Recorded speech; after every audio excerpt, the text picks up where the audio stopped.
നമസ്കാരം. നമുക്ക് ഈ വരുന്ന 21 വേൾഡ് ഡൗൺ സിൻഡ്രോം ഡേ ആയിട്ട് നമ്മൾ കണക്കാക്കപ്പെടുന്നു അല്ലേ? അപ്പോൾ ഡൗൺ സിൻഡ്രോം എന്ന് പറയുമ്പോൾ അതൊരു ജനിതകപരമായിട്ടുള്ള ഒരു അവസ്ഥയാണ്. അവസ്ഥ എന്ന് തന്നെ നമുക്ക് പറയാം. കാരണം നമുക്കെല്ലാവർക്കും അറിയാം നമ്മുടെ മനുഷ്യ ശരീരത്തിൽ ക്രോമസോമുകളുണ്ട് അല്ലേ? ആ ക്രോമസോമുകളിൽ അഡീഷണൽ ഒരു ക്രോമസോമും കൂടി ചേരുമ്പോഴാണ് ഈ ഒരു ഡൗൺ സിൻഡ്രോം എന്ന് പറയുന്ന ഒരു അവസ്ഥ ഉണ്ടാവുന്നത്. അത് കൂടുതലും ഡൗൺ സിൻഡ്രോം കുഞ്ഞുങ്ങൾ ജനിക്കുന്നത് അമ്മമാർക്ക് 32 വയസ്സിന് മേലെയുള്ള അമ്മമാരാണെന്നുണ്ടെങ്കിൽ നമുക്കൊരു കൺസേൺ ആണ്.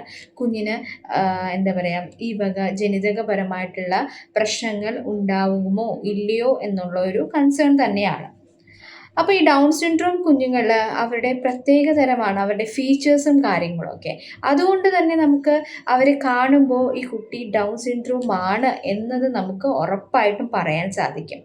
ഡൗൺ സിൻഡ്രോം കുഞ്ഞുങ്ങളുടെ പ്രത്യേകത എന്ന് പറയുന്നത് അവരുടെ ഫീച്ചേഴ്സ് വെച്ച് നോക്കുമ്പോൾ അവരുടെ നോസ് എന്ന് പറയുന്നത് പതിഞ്ഞിരിക്കുന്ന നോസായിരിക്കും. മാത്രമല്ല പ്രൊട്രൂട്ടഡ് ആയിട്ടുള്ള ടങ് ആയിരിക്കും അവരിൽ. എപ്പോഴും ചില കുഞ്ഞുങ്ങൾ നാക്ക് പുറത്തിട്ട് ഇരിക്കുന്നതായിട്ട് നമുക്ക് കണ്ടുവരാം. മാത്രമല്ല അവരുടെ ഇയേഴ്സ് എന്ന് പറയുന്നത് വളരെയധികം എന്താ പറയുന്നത്, കൂർത്ത ഇയേഴ്സ് ആയിരിക്കും അവർക്കുള്ളത്.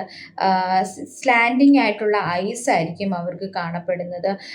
ഫ്ലാറ്റ് ഫൂട്ടഡ് ആയിട്ടുള്ള ഫീറ്റ് ആയിരിക്കും അവർക്ക് ഉള്ളത്. മാത്രമല്ല ഈ ഡൗൺ സിൻഡ്രോം കുഞ്ഞുങ്ങളിൽ ചില കുഞ്ഞുങ്ങൾ വളരെയധികം ഹാപ്പിനെസ് ഉള്ളവരായിരിക്കും. ചില കുഞ്ഞുങ്ങളിൽ വളരെയധികം അതായത് സാഡ് എന്ന് ഉദ്ദേശിക്കുന്നത് അവരുടെ ഇമോഷൻസിൽ ഡിഫറൻസസ് അവരുടെ ഡൗൺ സിൻഡ്രോം എല്ലാ കുഞ്ഞുങ്ങൾക്കും ഒരുപോലെ തന്നെയല്ല, മാറി മാറി മാറി തന്നെ ഇരിക്കും.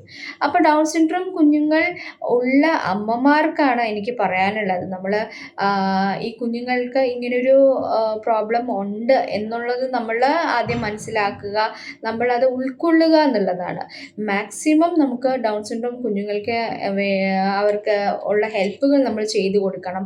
ഇവർക്ക് വേണ്ടി തന്നെ ഒരു മൾട്ടി ഡിസിപ്ലിനറി ടീം തന്നെ ഉണ്ട്. അപ്പോൾ ഈ ഒരു ടീമിൽ വരുന്നത് paediatrician, development therapist, occupational therapist, speech therapist, physiotherapist എല്ലാവരും ഇവർക്ക് വേണ്ടിയിട്ടുള്ളവരാണ്. കാരണം ഇവർക്ക് ഈ ഒരു മൈൽ സ്റ്റോൺസും കാര്യങ്ങളൊക്കെ ഡിലേ വരാനുള്ള ചാൻസസ് കൂടുതലായതുകൊണ്ട് തന്നെ ഓരോ മാസത്തിലും കൃത്യമായിട്ടുള്ള ഫോളോ അപ്പ് ഇവർക്ക് നൽകുക. ഇവർക്ക് ഹാർട്ട് ഡിസീസ് ഉള്ള കുഞ്ഞുങ്ങളൊക്കെ ഉണ്ടാവും. കൃത്യമായിട്ടുള്ള ഫോളോ അപ്പും കാര്യങ്ങളും നമ്മൾ കുഞ്ഞുങ്ങൾക്ക് കൊടുക്കേണ്ടത് വളരെയധികം അത്യാവശ്യമാണ്. ഡൗൺ സിൻഡ്രോം കുഞ്ഞുങ്ങളെ നമ്മൾ ഒറ്റപ്പെടുത്തുകയല്ല വേണ്ടത്, നമ്മൾ അവരെ ചേർത്ത് നിർത്തുകയാണ് വേണ്ടത്. ചേർത്ത് നിർത്തി അവർക്ക് വേണ്ടിയുള്ള കാര്യങ്ങൾ, അവരുടെ സ്വന്തം കാര്യങ്ങൾ ചെയ്യാനുള്ള പ്രാപ്തി നമ്മൾ ഉണ്ടാക്കി കൊടുക്കുക എന്നുള്ളതാണ്. അപ്പോൾ ഡൗൺ സിൻഡ്രോം കുഞ്ഞുങ്ങൾക്ക് എല്ലാ രീതിയിലുള്ള തെറാപ്പീസും നമ്മൾ കൊടുക്കേണ്ടതും അത്യാവശ്യമാണ്. നമ്മൾ ശരിയായിക്കോളും എന്നുള്ളൊരു ഓപ്ഷനിൽ ഇരിക്കാനായിട്ട് പാടില്ല. മന്ത്ലി ഉള്ള ഫോളോ അപ്പ് കറക്റ്റ് ആക്കുക. നമ്മളൊരു തെറാപ്പിസ്റ്റിൻ്റെ അടുത്ത് കൊണ്ടുപോയി ആ കുഞ്ഞിനെ നോക്കുന്നത് ചിലപ്പോൾ ഒരു 15 മിനിറ്റോ 20 മിനിറ്റോ തന്നെ ആയിരിക്കും. പക്ഷേ നമ്മൾ വീട്ടിൽ എങ്ങനെയാണ് നമ്മൾ പാരൻസ് കുഞ്ഞുങ്ങളെ നോക്കുന്നത് ആ രീതിയിലായിരിക്കും അവരുടെ ഇമ്പ്രൂവ്മെൻറ്റ് വരുന്നത്. അപ്പോൾ വീട്ടിലുള്ളവർ, പാരൻസും കൂടെയുള്ള റിലേറ്റീവ്സും ഒക്കെ ഇങ്ങനത്തെ കുഞ്ഞുങ്ങളെ നമ്മൾ മാക്സിമം സപ്പോർട്ട് ചെയ്യുക. മാക്സിമം രീതിയിലുള്ള എഫേർട്ട് ഇട്ട് തന്നെ അവരുടെ കാര്യങ്ങൾ നമ്മൾ ചെയ്തു കൊടുക്കുക. പല രീതിയിലുള്ള ടാസ്കും അതല്ലെങ്കിൽ പല രീതിയിലുള്ള കഴിവുകളും ഈ കുഞ്ഞുങ്ങൾക്ക് ഉണ്ടാവും. അത് നമ്മൾ തിരിച്ചറിഞ്ഞ് ആ ഒരു മേഖലയിലോട്ട് നമ്മൾ കുഞ്ഞുങ്ങളെ വളർത്തിക്കൊണ്ട് വരിക എന്നുള്ളതാണ്. അപ്പോൾ ഇത്രയും കാര്യങ്ങൾ എനിക്ക് അറിയാവുന്ന കാര്യങ്ങളാണ് ഞാൻ നിങ്ങൾക്ക് മുന്നിൽ ഷെയർ ചെയ്തത്. അപ്പോൾ ഓക്കെ.